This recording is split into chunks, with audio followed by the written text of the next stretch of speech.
ሰላም ጤና ይስጥልኝ እንደምን ቆያችሁ ከቻናል 1 ቴሌቪዥን የሚተላለፍላችሁ የዜና ሰዓታችን ላይ ትገኛላችሁ ከሀገር ውስጥና ከውጭ እንዲሁም ቢዝነስ ዘገባዎችን ጨምሮ ወደ እናንተ እናደርሳለን ዜናዎችን የመራውሪያችሁ ቤታ ማድረገውን ይፍራታ ጥላውን ነኝ መልካም ቆይታ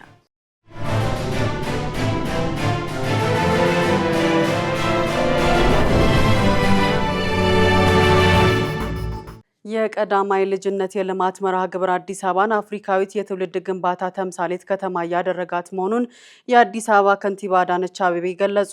አፍሪካ በቀዳማይ ልጅነት ስርዓት ለውጥ የግንባር ቀደምትነት ሚና ከአካባቢ ሞዴሎች ወደ ዓለም አቀፍ እንቅስቃሴ በሚል መሪ ሀሳብ የተዘጋጀውን አዲስ ዓለም አቀፍ የቀዳማይ ልጅነት ጉባኤን ምክትል ጠቅላይ ሚኒስትር ተመስገን ጥሩነህ በይፋ ከፍተዋል። ለዝርዝሩ ማሌት ደመላሽ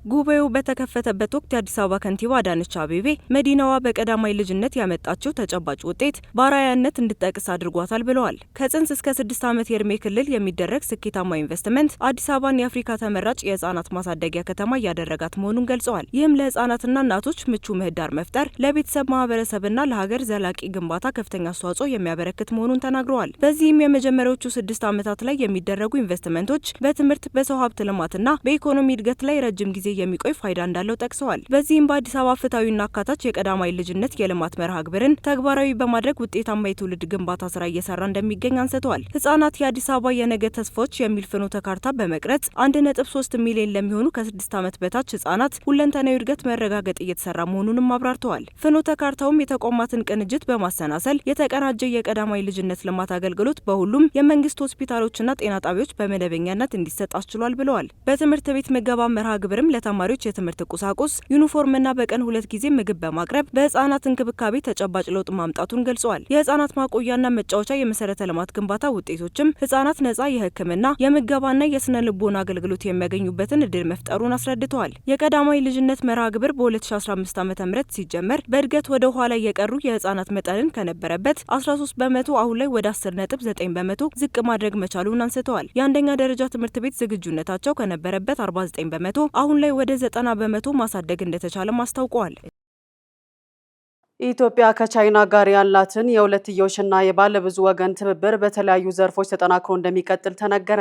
በኢፌዴሪ ህዝብ ተወካዮች ምክር ቤት የውጭ ግንኙነትና የሰላም ጉዳዮች ቋሚ ኮሚቴ እንዲሁም የሰው ሀብት ልማት ስራ ስምሪትና ቴክኖሎጂ ጉዳዮች ቋሚ ኮሚቴ የቻይና ብሔራዊ ህዝባዊ ኮንግረስ የትምህርት፣ የሳይንስ፣ የባህልና ህብረተሰብ ጤና ኮሚቴ ሊቀመንበር ሚስተር ሉኦ ሹጋንግ የሚመራ የልኡካን ቡድን ተቀብለው በተወያዩበት ወቅት በንግድ፣ በባህል ልማት፣ በቱሪዝም፣ በቅርስ ጥበቃ፣ በትምህርትና በሰው ሀብት ልማት ዘርፎች ትብብር ይበልጥ ማጠናከር በሚቻልበት ዙሪያ ተወያይተዋል። የውጭ ግንኙነት ቋሚ ኮሚቴ ሰብሳቢ ዲማ ነጎ ቻይና በኢትዮጵያ ቀዳሚ የንግድና ኢንቨስትመንት አጋር መሆኗን ጠቅሰው የቻይና ቀጥተኛ ኢንቨስትመንት ከ5 ቢሊዮን ዶላር በላይ መድረሱንና ከ560 ሺህ በላይ ኢትዮጵያውያን የስራ ዕድል ማግኘታቸውን ገልጸዋል።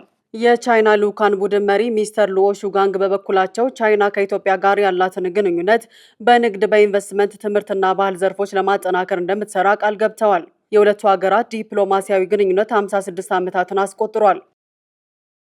ኢትዮጵያና አሜሪካ ግንኙነታቸውን ለማጠናከር ቋሚ የሁለትዮሽ ምክክር ማዕቀፍ ስምምነት በዋሽንግተን ዲሲ ተፈራረሙ። ስምምነቱን የውጭ ጉዳይ ሚኒስትር ጌዲዮን ጢሞቴዎስ ከአሜሪካ የውጭ ጉዳይ ሚኒስትር የፖለቲካ ጉዳዮች ምክትል ሚኒስትር አሊሰኑከ ጋር ተፈራርመዋል። በስምምነቱ መሰረት ሁለቱ ሀገራት የሁለትዮሽ ግንኙነታቸውን የሚያጠናክሩ የጋራ ትግበራ የሚሹ የትብብር አድማሶችን በማስፋት በሁለትዮሽ ቀጠናዊ እንዲሁም ዓለም አቀፋዊ ጉዳዮች ላይ በጋራ ለመስራት ተስማምተዋል። የተፈረመው የሁለትዮሽ መዋቅራዊ ምክክር በየዓመቱ አንድ ጊዜ አዲስ አበባ፣ በቀጣይ ዓመት ደግሞ ዋሽንግተን ዲሲ የሚካሄድ ሲሆን የሁለቱ ሀገራት ባለስልጣናት ስብሰባውን በጋራ እንደሚመሩ ተገልጿል።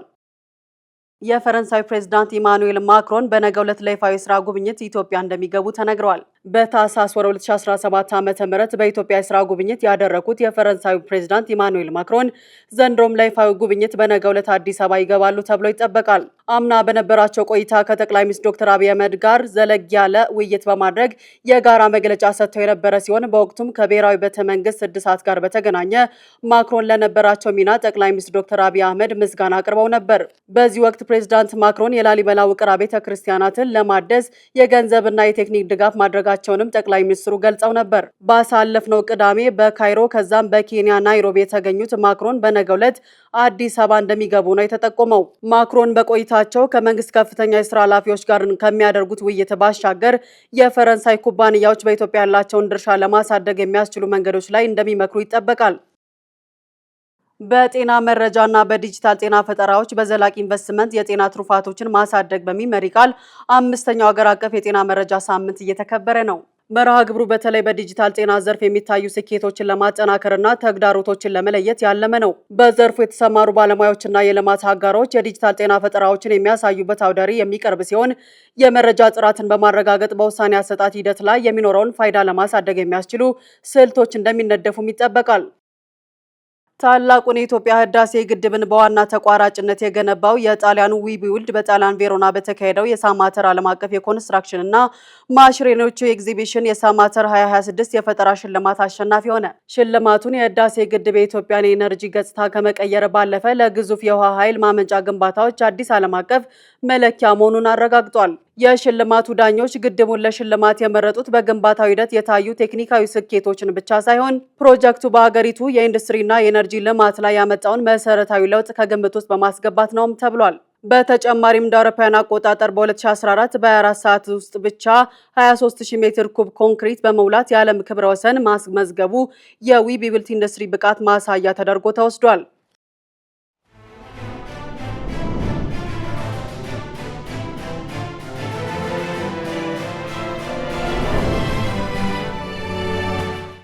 የአሜሪካው ፕሬዝዳንት ዶናልድ ትራምፕ የኢራን የተኩስ አቁም ስምምነት በማይታመን ሁኔታ ደካማ መሆኑን ተናገሩ። ለዝርዝሩ ሄሮዳት ንጉሴ።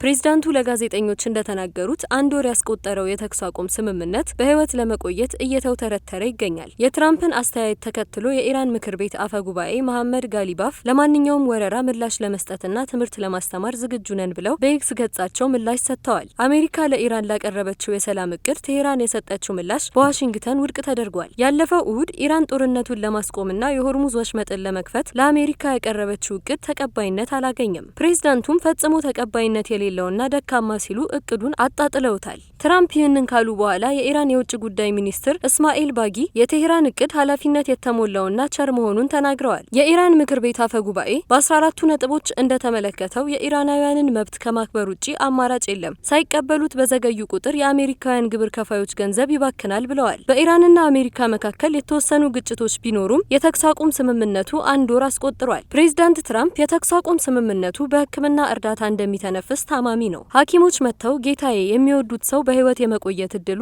1% ነው የሚሉት አይነት ነው ብለዋል። ዘገባው የቢቢሲ ነው።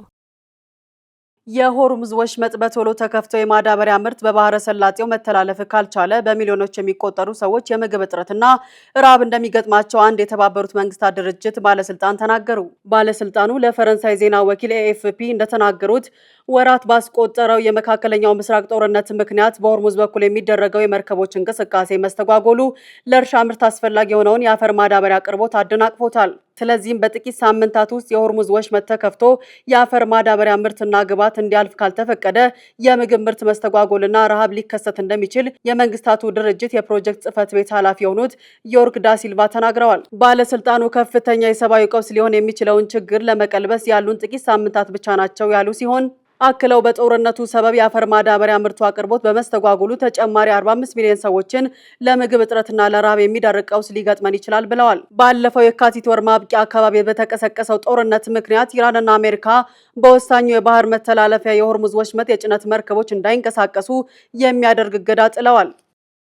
በብሪታንያው ጠቅላይ ሚኒስትር ኬር ስታርመር ላይ የመልቀቂያ ጥያቄ ቀረበ። ከ70 በላይ የዩናይትድ ኪንግደም የሌበር ፓርቲ የፓርላማ አባላት ጠቅላይ ሚኒስትር ኬር ስታርመር ከስልጣናቸው እንዲለቁ በይፋ ጥያቄ አቅርበዋል። ለዝርዝሩ ጸጋነሽ ተሰማ።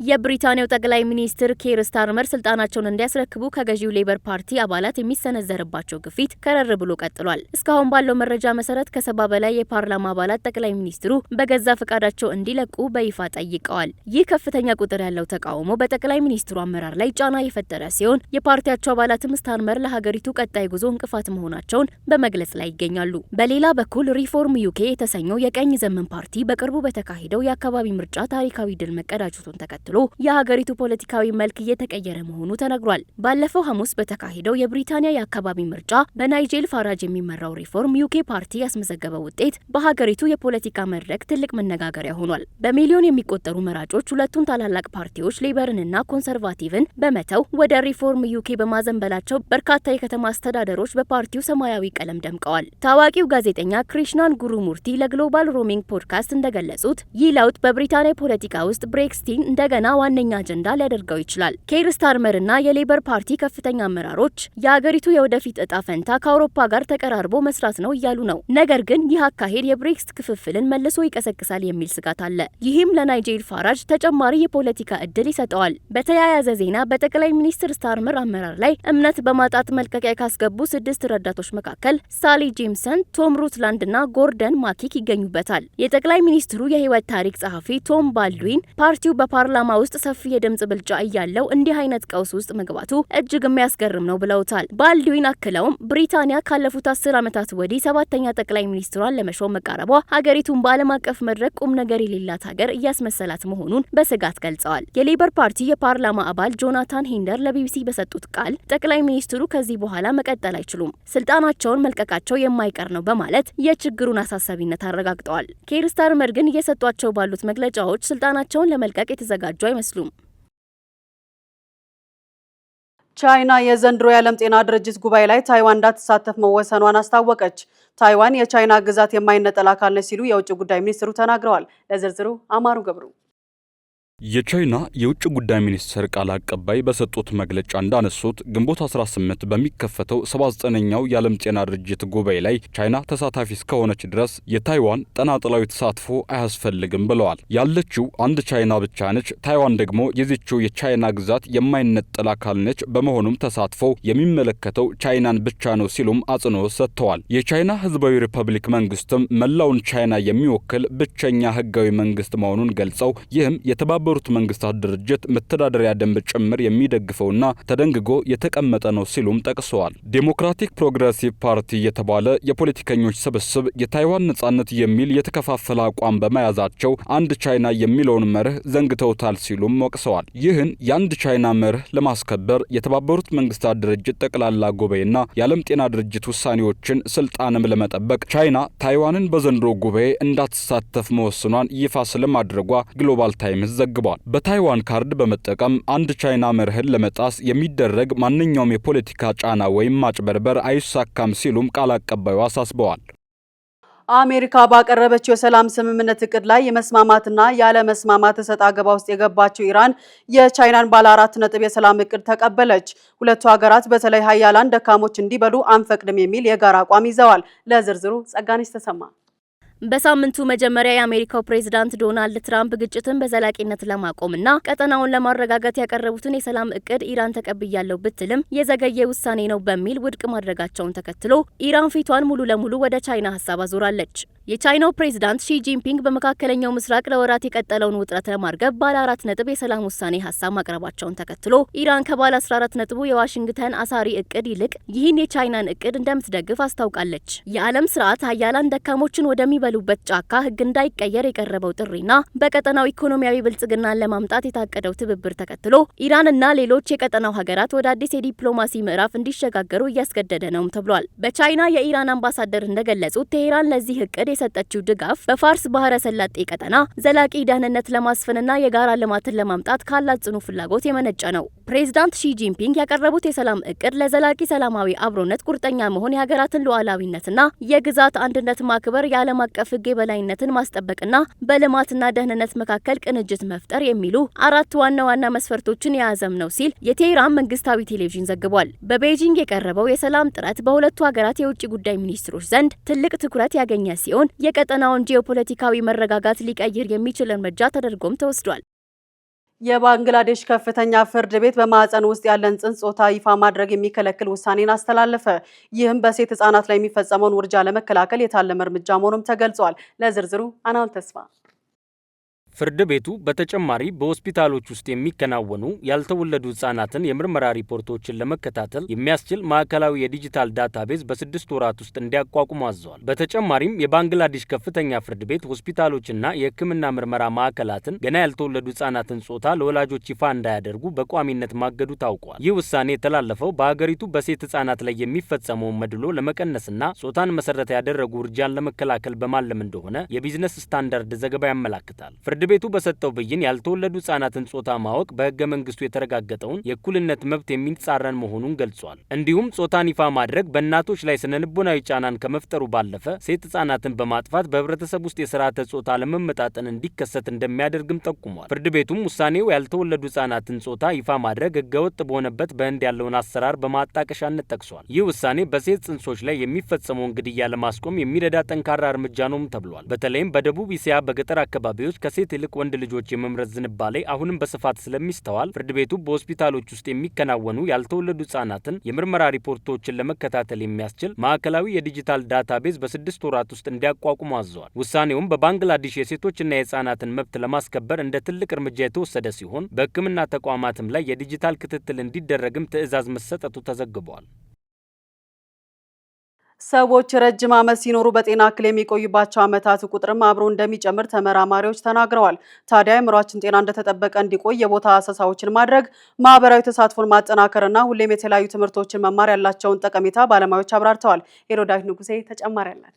ቀላል ወይም ከባድ ስራ ቢቀርብልን የትኛውን እንመርጣለን? አብዛኞቻችን ቀለል ያለውን ስራ የምንመርጥበት እድል አለ። ይህም ጉልበታችንን ለመቆጠብ የምናደርገው ነው። ቴክኖሎጂ ደግሞ ስራዎችን በአቋራጭ ለመጨረስ ጥሩ ምርጫ ሆኖ ቀርቧል። ሆኖም ግን ይህ የአእምሮ ጥረትን የሚቀንስ ከሆነ የእድሜ ልክ አጠቃላይ ጤንነታችንን ሊጎዳ እንደሚችል ባለሙያዎች ያስረዳሉ። እድሜ እየገፋ ሲሄድ የሚከሰትን የአእምሮ የእውቀት ወይም የኮግኒቲቭ ክምችት ክፍልን ለማዳበር የሚጠቅሙ 3 ዕለት ተዕለት ሊደረጉ የሚችሉ ቀላል መንገዶች እንዳሉ በስኮትላንድ በሚገኘው የሄሪዮት ዋት ዩኒቨርሲቲ የስነ ልቦና ባለሙያ የሆኑት አላንጎ ለቢቢሲ ተናግረዋል። የመጀመሪያው ነገር የቦታ አሰሳ ማድረግ ነው። ጥናቶች እንደሚያሳዩት የአምቡላንስና የታክሲ አሽከርካሪዎች ከሌሎች ባለሙያዎች ጋር ሲነጻጸሩ ከአልዛይመር ጋር በመያዝ ከሚከሰቱ የሞት አደጋዎች ዝቅተኛ ቁጥር እንዳላቸው ተመራማሪዎች ይጠቁማሉ።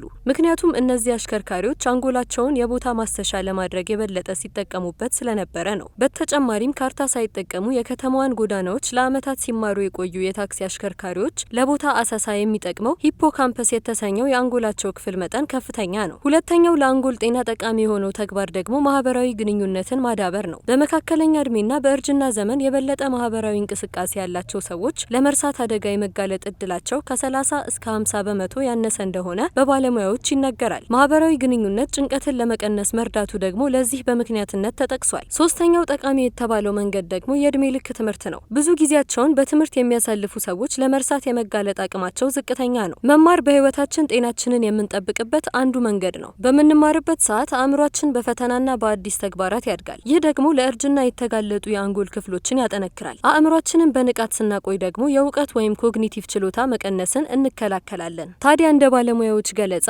አንጎልን የሚያጎለብት ማንኛውም እንቅስቃሴ ለሰውነታችን ጤና ከፍተኛ ሚናን ይጫወታል። ዘገባው የቢቢሲ ነው።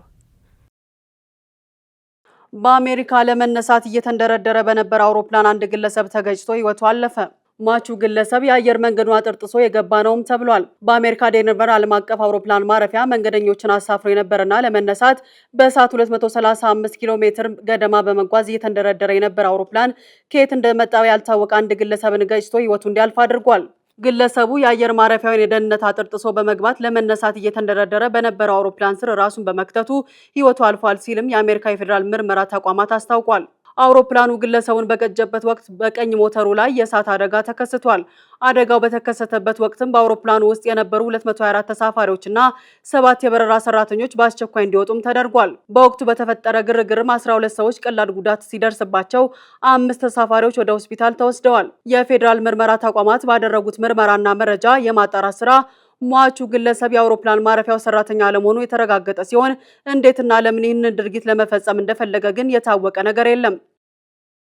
የአፍሪካ ማጂክ ተመልካቾች ምርጫ ሽልማት የናይጄሪያ ዝነኞችን ጨምሮ ከደቡብ ምዕራብና ምስራቅ አፍሪካ ሀገራት የተወከሉ ስመጥር ተዋናዮች፣ የመገናኛ ብዙሃን ባለሙያዎችና ከፍተኛ ኃላፊዎች በተገኙበት በድምቀት ተከናወነ።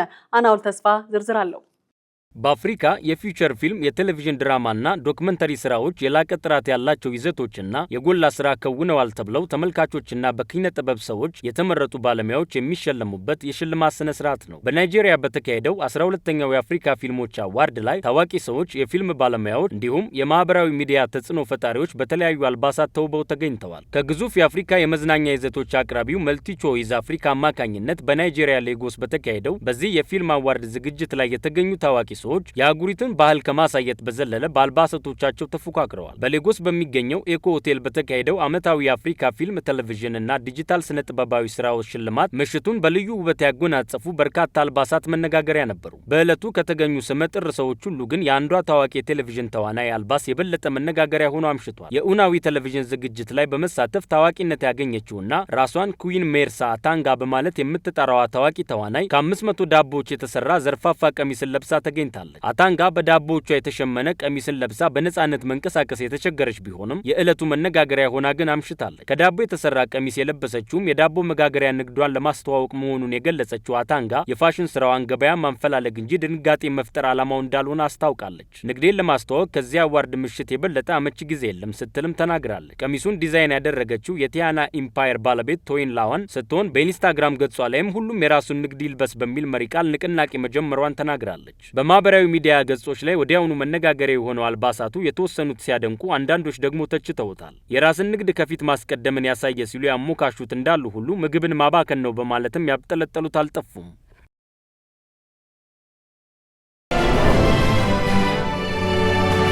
ሳፋሪኮም ኢትዮጵያ በተጠናቀቀው የ2026 በጀት ዓመት 15.9 ቢሊዮን ብር በላይ አጠቃላይ ዓመታዊ ገቢ ማስመዝገቡን አስታወቀ። ይህም ካለፈው ዓመት ጋር ሲነጻጸር 130.9 በመቶ ከፍተኛ እድገት ያሳየ ነው ተብሏል። ለእነዚህና ሌሎች የቢዝነስ ዘገባዎች ማለት ደመላሽ።